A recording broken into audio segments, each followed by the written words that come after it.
Islam claims that the Kaaba at Mecca existed since the time of Abraham. No proof supports this claim, since there is not one inscription or archaeological discovery older than the 3rd century AD at the Meccan location. Mecca apparently was uninhabited during ancient times. In the 2nd century AD, a dam was breached in Marib, a city in Yemen, forcing the Khuzā tribe to migrate from there to the location where they later founded Mecca. Because no temple existed there, the Khuzā tribe erected a tent in which to worship. In the same location, the Kaaba was later built. In the 4th century, they started to build the city of Mecca.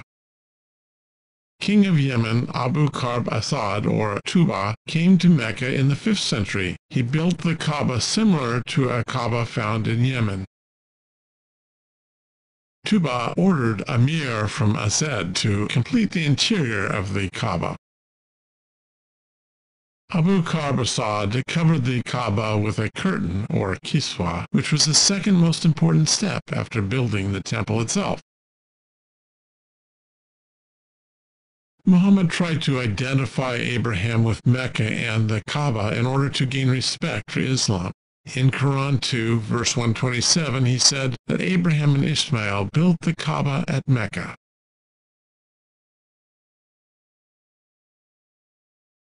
Up to Muhammad's time, Mecca had never been recorded in any ancient history. The following prominent Roman and Greek geographers and historians visited and explored the Arabian Peninsula, yet they never mentioned Mecca or the Kaaba even once. Herodotus, 450–420 BC, wrote about Arabian cities.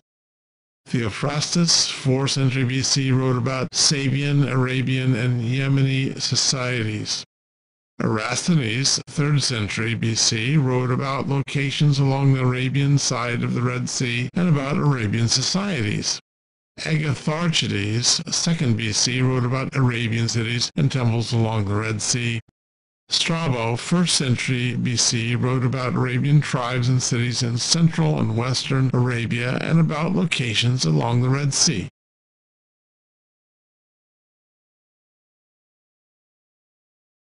Pliny the Elder, 1st century BC, wrote about 92 regions, cities, and tribes of Arabia, but did not mention Mecca.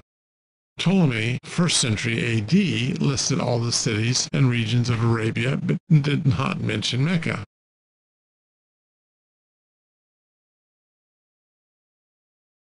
Muslims claim that the city of Makaraba, mentioned in Ptolemy's geography, was actually Mecca. But Makaraba could not be Mecca, since Ptolemy wrote that Makaraba was the 6th city south of Yathrib and further south than Karna, the capital city of Ma'in, a kingdom in Yemen.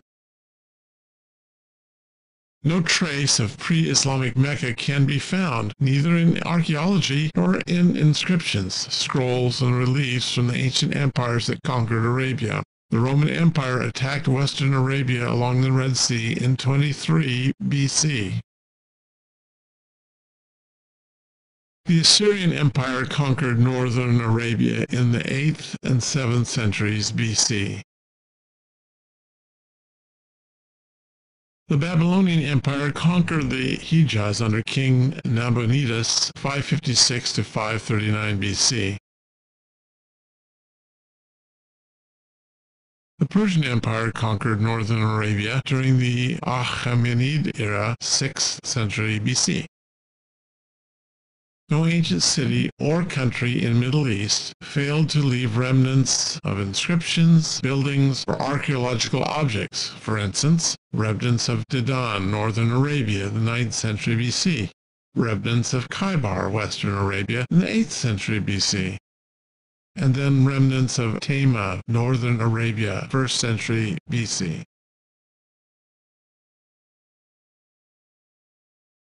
Stone carving from an ancient palace at Shabwa, the capital city of Hadramaut, Yemen, southern Arabia, 8th century BC through the 3rd century AD.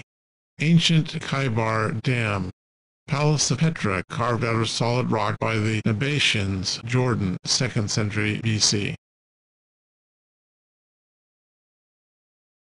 All ancient countries and cities left many inscriptions, monuments, buildings, and their names were mentioned in other countries' inscriptions as well. There is no archaeological findings in Mecca from before the 4th century AD. This indicates that Mecca did not exist in the time of Abraham and Ishmael, nor even in the early Christian era.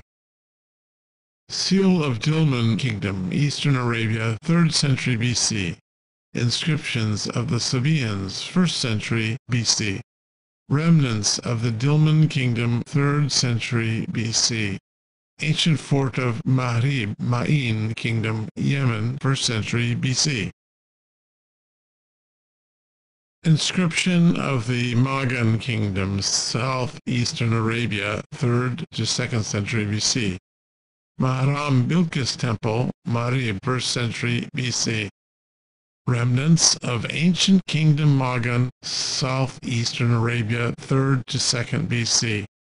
Ancient Dam of Mahrib, Ma'in Kingdom, Yemen, 1st century BC.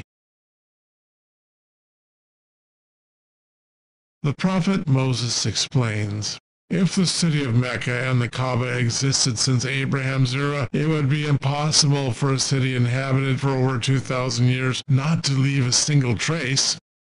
Archaeological findings from the ancient Middle East are abundant since the area is so arid. Nature does not destroy historical monuments or objects as quickly as elsewhere. Thus, an examination by Muslims of the purported historical information in the Quran is long overdue.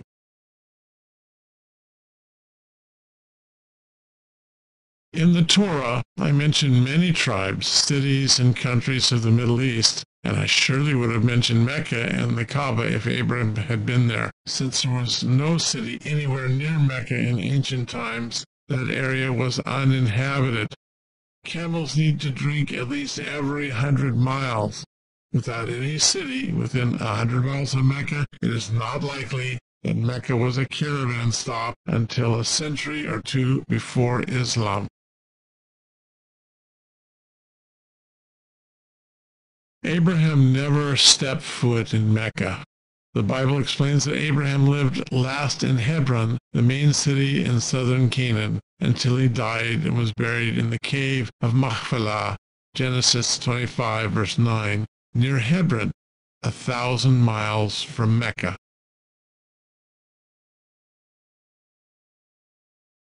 Abraham said, I came from Ur, a major city in Mesopotamia, and I stayed last in Hebron, in southern Canaan. I and my family went to Egypt only to avoid a famine in Canaan, Genesis 12, verses 10 through 20. And then we returned to Hebron.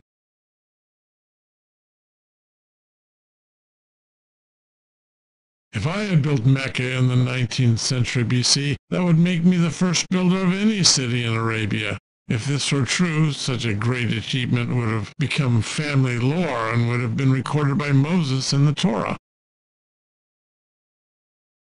Ishmael said, but the Torah never mentions it. All the prophets of the Old Testament never said anything about it as well. Hagar said, after Abraham ordered me and Ishmael to leave, we drank from a well at Beersheba, Genesis 21, verses 14 through 21, not from the Zamzam well at Mecca, which is 1,000 miles south of Beersheba. It would take months to walk from Hebron to Mecca, and it would be impossible for us to cross the desert. It was not possible for us to carry enough water to walk 1,000 miles. Moreover, Muhammad's grandfather, Abdul Muttalib, only dug the Zamzam well in the 7th century AD, well over 2 millennia after my father's era.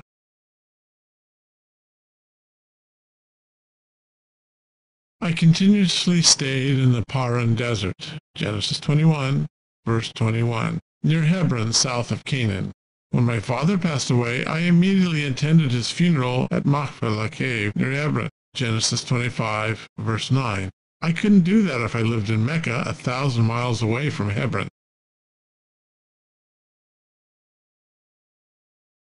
Hebrew tradition and the weather conditions of Canaan obligated the family to bury Abraham's body the same day he died.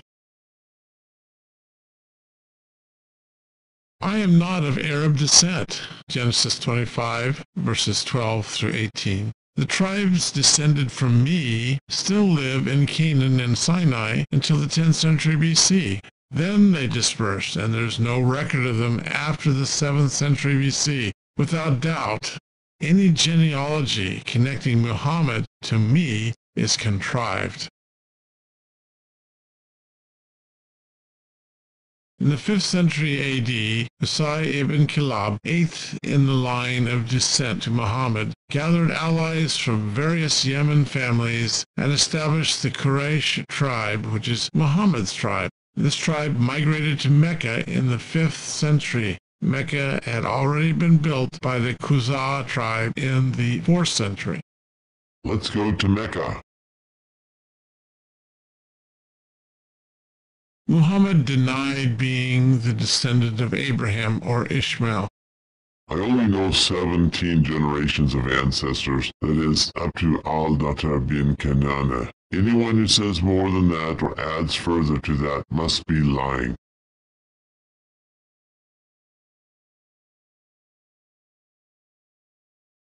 Ibn Ishaq listed 40 generations between Ishmael and Muhammad. Apparently, he didn't realize that 40 generations were not enough to cover the 2,600-year span.